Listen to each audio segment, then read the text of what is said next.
Olá a todos, é com enorme satisfação que aceitei este convite do Dr. Fábio para estar aqui em mais um seminário internacional sobre autismo e que espero realmente que este seminário seja mais um contributo para novas aprendizagens, para uma maior reflexão sobre o tema. O meu nome é Nora Cavaco, sou de Portugal e espero que este momento seja um momento de grande aproveitamento para todos nós. Obrigada. Então vamos lá falar de autismo. O que é isto de autismo? O autismo é, sem dúvida, uma perturbação neurodesenvolvimental que nos traz comprometimentos significativos a nível da interação social, a nível da comunicação e a nível do comportamento este com base nas suas atividades e interesses, não é? Houve uma evolução, realmente, dos últimos DSMs para o DSM-5 atual, que nos traz uma visão mais homogénea para todos os profissionais entenderem, conseguirem diagnosticar e conseguirem traçar um plano de trabalho mais direcionado, mais ajustado para a pessoa com autismo. Nós sabemos que vários investigadores se debruçaram ao longo dos anos sobre o tema de autismo, nomeadamente Kanner, desde 1943, e Asperger, 1944, não é? Ritt também, Ruther, Lorna Wing, Judith Cole, voltando também a Kanner e a Fritz, em que eles nos dão realmente estudos com base em características que são realmente pontos em comuns, pontos comuns para todos aqueles que estudam este tema. Então são o quê? O atraso no desenvolvimento social, a perturbação na linguagem, a comunicação e também a nível comportamental, com as suas especificidades, estereotipias, maneirismos, ritualismos que também manifestam. Então o autismo deve-se à soma de fatores etiológicos, neurobiológicos, ambientais e genéticos, sendo que a diversidade de patologias associadas ao transtorno do espectro autista enfatizam a ideia de que o conjunto de características podem ser secundárias a importantes alterações funcionais do cérebro. Então, não existe uma causa do autismo, mas sim várias causas e por isso a dificuldade em conseguirmos atuar na minimização do surgimento do espectro do autismo.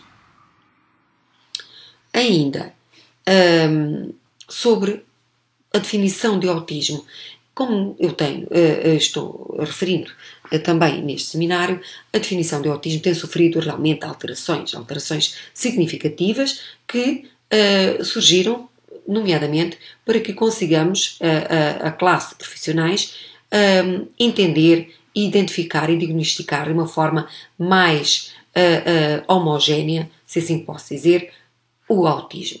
Então, as características principais da perturbação permanecem as mesmas, uma vez que as pessoas com todos os níveis de autismo apresentam muitas das mesmas características, mas variam no grau ao qual elas exibem essas características.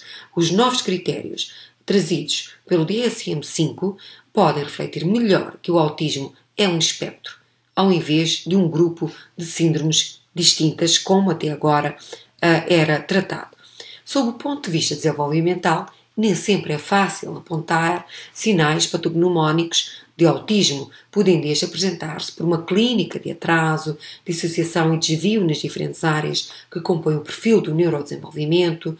O atraso manifesta-se evidente nas áreas da interação social, da linguagem e do jogo, cujas atividades se apresentam sempre a um nível inferior ao esperado para a idade cronológica e mental da criança. A dissociação revela-se pelo perfil de desenvolvimento, que não é homogéneo, sendo que a área da linguagem e comunicação desenvolve-se quase sempre a um ritmo inferior ao da realização.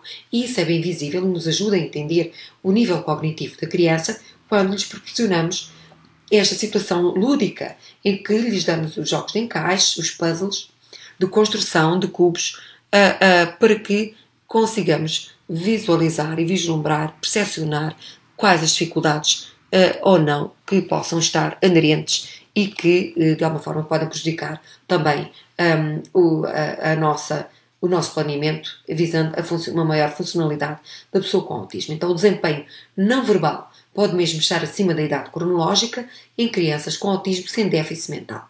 O desvio é bem notório em quase todas as crianças com autismo pela ordem anómala não sequencial das aquisições do desenvolvimento.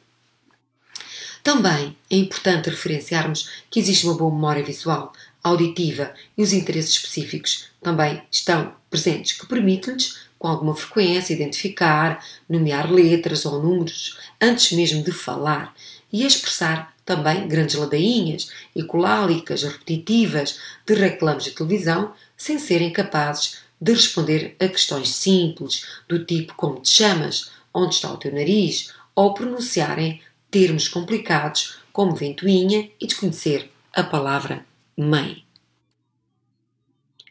Para completar o quadro, podem associar-se gostos estranhos, fixações por determinados objetos, pregos, fios, códigos de barras. Reações também são visíveis, algumas anómalas, a estímulos sensoriais que, pela sua qualidade e intensidade, não fazem parte de nenhum período do desenvolvimento dito normal. Então, quando falamos em autismo e neuropatologia, nós verificamos que o autismo resulta de uma disfunção neurológica com início numa fase pré-natal, como demonstram estudos neuropatológicos que evidenciaram anomalias de desenvolvimento cerebral precoces no feto. Estas anomalias prolongam-se pelo período pós-natal, como objetivado pelo padrão de aceleração do crescimento do perímetro cefálico nos primeiros anos de vida, correlacionando com um aumento do volume da substância cinzenta observado em estudos de imagem cerebral aos 2 e 3 anos de idade. Por isto, é importante avaliar. A avaliação é algo que nos dá e que nos permite uma maior e melhor intervenção. As escalas de desenvolvimento surgem como alicerces na determinação dos nossos objetivos na educação e existem vários questionários e entrevistas que podemos efetuar. A observação também estruturada e semi-estruturada é extremamente importante. Temos exemplos de provas de integração e comunicação, a avaliação da análise funcional do comportamento, não é? E outras escalas observacionais do desenvolvimento, como também de registros da linguagem. Quais são verdadeiramente os objetivos de uma avaliação? Nós precisamos nos centrar neste aspecto. A avaliação permite-nos identificar e perceber qual o potencial de aprendizagem. Todas as crianças, todas as pessoas, todos os seres humanos têm o seu potencial de aprendizagem. E é nisso que nós temos que nos centrar para avançar. Não é agarrando nas fragilidades, mas sim nos potenciais, nos pontos fortes que a pessoa nos dá, nos transmite para que nós consigamos realmente traçar um plano de trabalho e de intervenção. Então, vamos avaliar o potencial de aprendizagem para, num segundo momento, planear programas de intervenção, estes adaptados às reais competências das crianças, não é? Só assim poderemos caminhar para uma maior eficácia. Ainda, nomeadamente no campo da avaliação, ela possibilita-nos tudo isto e mais, adequar então todo o trabalho, todas as tarefas, as situações, os contextos à evolução então da criança, considerando o desenvolvimento e o seu processo normal, a sua funcionalidade dentro das competências e aptidões que existirem, a adaptação também da criança aos ambientes naturais, portanto realizar as tarefas, as situações, tendo em conta a realidade da criança, as suas vivências, as suas experiências, não é? E também é importante avaliar todas as dimensões que possam de alguma forma estar comprometidas e estão implícitas nessas áreas que definem o autismo nos seus comprometimentos, nas suas fragilidades. Então vamos avaliar a coordenação motora ampla, a coordenação motora fina, a coordenação visuomotora, a percepção, a imitação, a performance cognitiva e cognição verbal, que compõem a escala de desenvolvimento e as áreas de relacionamento e afeto. Brincar, não é? E o seu interesse pelos diversos materiais, as respostas sensoriais que manifesta e a sua linguagem, oral e corporal, as quais constituem a escala de comportamento. Temos outro instrumento, dentro de vários que existem, como o ADOS, o ADR, portanto temos o PEP-R, que nos dá o perfil psicoeducativo e que realmente é extremamente importante e que nos dá, até aproximadamente os 12 anos de idade, indicadores da perturbação do espectro do autismo. Mas o que fazer perante o diagnóstico? Que orientações tomar quando nós identificamos e estamos perante uma perturbação do espectro. Portanto, devemos consultar um médico especialista, obter um diagnóstico corretamente elaborado, definido por uma equipa de profissionais de saúde. Não é um elemento, nem vários elementos de uma forma fragmentada, e sim uma equipe multitransdisciplinar que nas suas áreas específicas de trabalho consigam chegar realmente a esse diagnóstico sério, consciencioso, que é e que deve ser quando fazemos realmente uma avaliação e traçamos um diagnóstico que pode estar a vida, não é? A história de vida de uma pessoa. Portanto, um diagnóstico precoce possibilita-nos uma intervenção precoce e que possibilita também uma maior qualidade de vida para a criança. Desenvolver também novas formas de comunicação e para isso nós devemos, quando falamos de autismo, utilizar frases curtas, concretas, diretas, com significado para a própria criança, não é? Abolindo, nomeadamente numa primeira fase, em que o nosso objetivo é visar uma funcionalidade imediata, retirar muitas vezes até o obrigado e o porquê, para que a criança consiga entender a mensagem a que nós queremos passar. Portanto, que função têm os objetos, ou determinado objeto, e o que queremos que ela entenda e que ela realmente consiga internalizar. Observe e procure também conhecer a sua forma de expressar-se. Isto é fundamental, não é? Como é que a criança autista se expressa?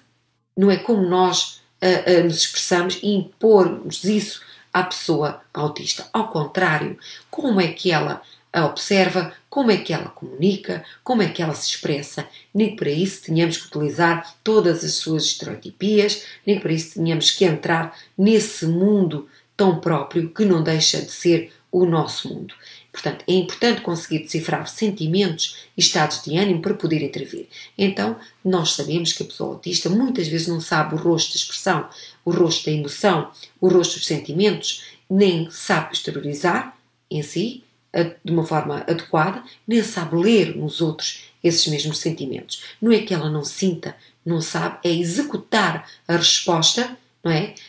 Compatível e realmente ajustada ao sentimento que possa estar a sentir, que é só dela, que é muito interno e que nos provoca tantas dúvidas relativamente ao que ela entende, ao que ela percepciona sobre a questão.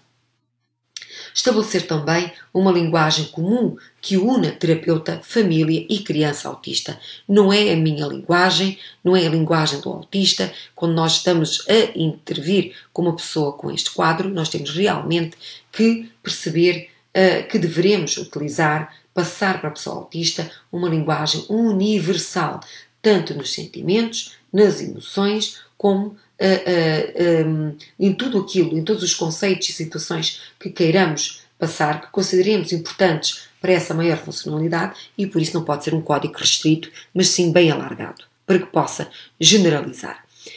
Diagnóstico. O tema de hoje, desta palestra, incide no diagnóstico, não é?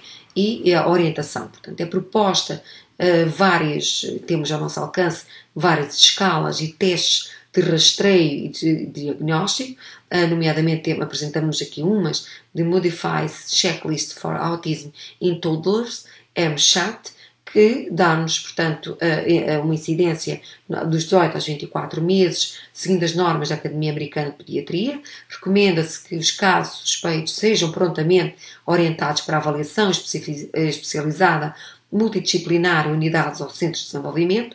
Simultaneamente devem ser desencadeados os apoios educativos locais, excluir o déficit auditivo, esclarecer os pais, não é? Sobre a questão.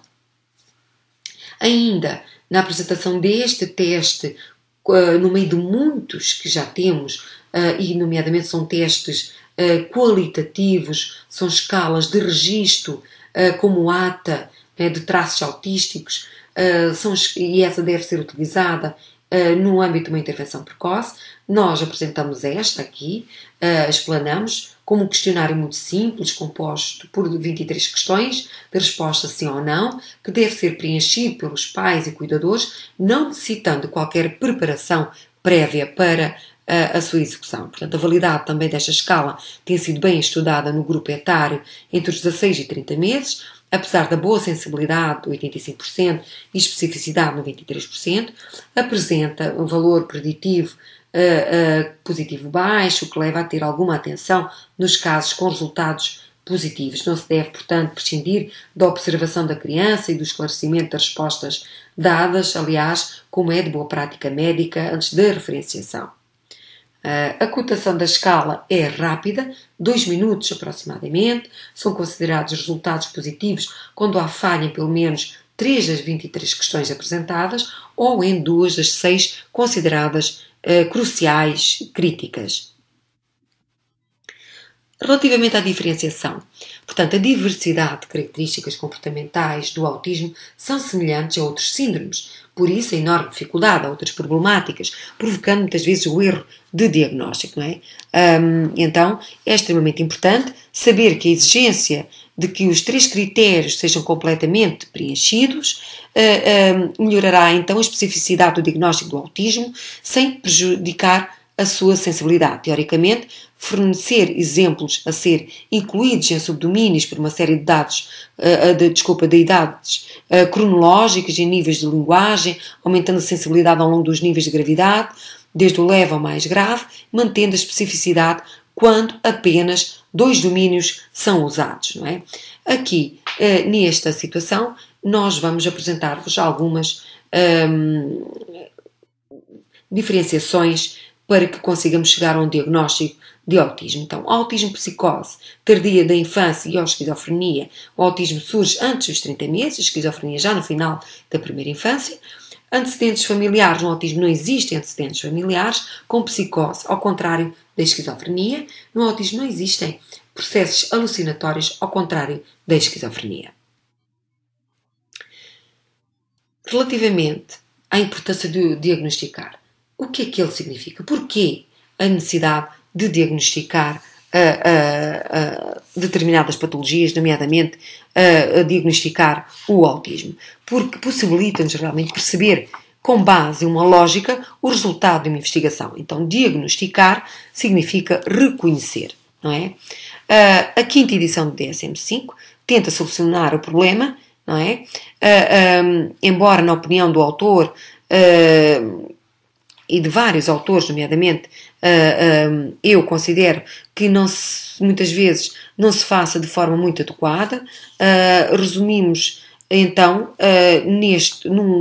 numa forma sintética, vamos resumir algumas características do espectro do autismo e que se apresentam aqui, que nos ajudam realmente a chegar a este diagnóstico, nomeadamente déficits clinicamente significativos e persistentes na comunicação social, nas interações sociais, manifestantes de todas as seguintes formas: déficits expressivos, nas formas de comunicação não verbal e verbal, usadas para a interação social, a falta de reciprocidade e incapacidade de desenvolver e manter relacionamentos de amizade apropriados para os estágios de desenvolvimento, padrões restritos e repetitivos de comportamentos, de interesses e de atividades, manifestados por pelo menos 2 das seguintes formas: comportamentos motores ou verbais estereotipados, ou comportamentos sensoriais também incomuns, excessiva adesão, aderência a rotinas e padrões ritualizados de comportamento, interesses restritos, fixos e intensos, sintomas que devem estar então presentes no início da infância, mas podem não se manifestar completamente até que as demandas sociais excedam os limites e as suas capacidades. Portanto, e considerando tudo o que foi aqui falado até ao momento, em que nós fizemos uma abordagem desde a questão triádica até esta nova visão do DSM, desde a importância do diagnosticar e o que é que significa o diagnóstico.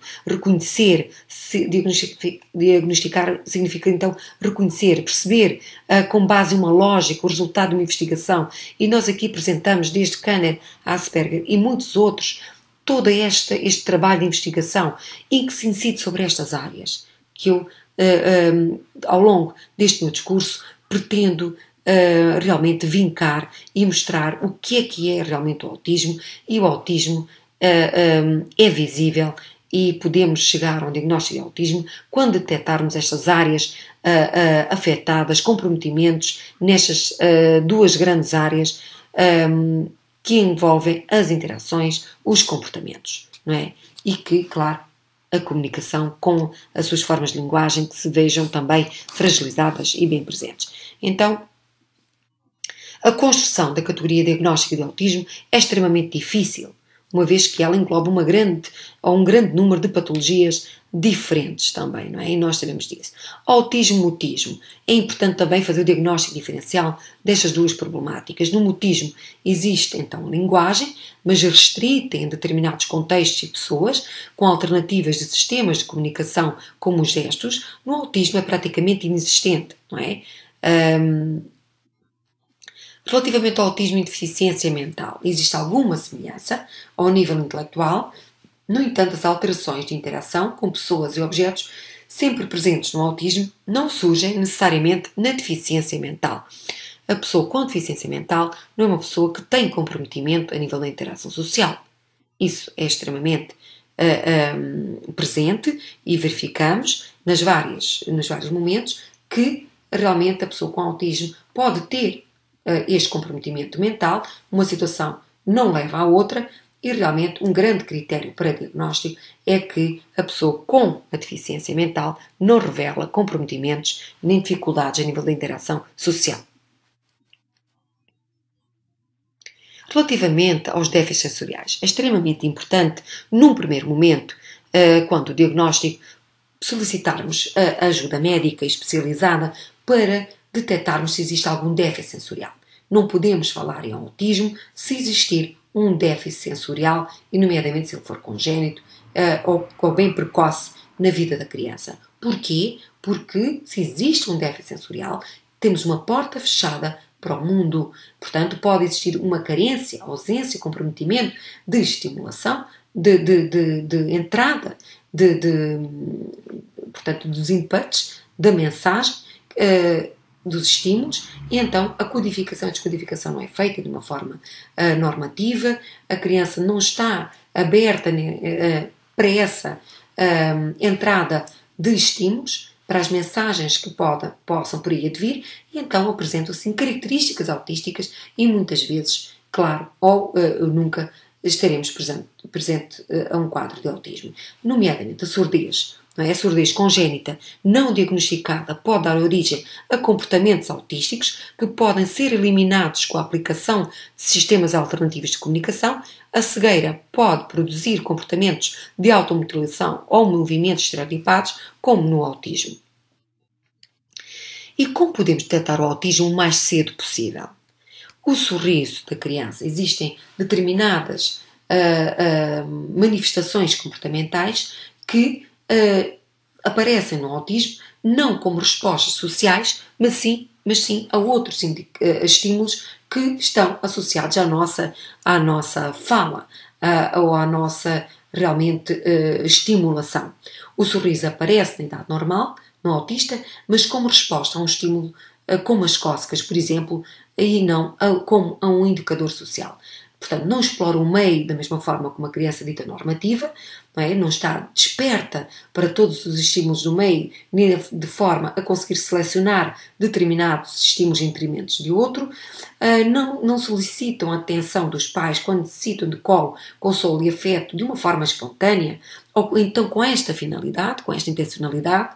Com 5 meses não reconhecem visualmente os pais como fazem as crianças ditas normais, apresentam incapacidade para jogos interativos e de imaginação, e isto é extremamente importante para que nós consigamos realmente trabalhar com a pessoa autista. Não é? Desde muito cedo que nós podemos estar atentos a esses indicadores, quando pensamos ou que possamos pensar que estamos perante um quadro de autismo pela ausência de responsabilidade da criança perante o adulto. O que existe do adulto, essa estimulação, na procura constante da ativação da criança para que ela, através deste treinamento, através desta intervenção, que ela consiga, no seu desenvolvimento, minimizar estas características, nomeadamente estimular o riso, estimular o toque, falar sobre os afetos, demonstrar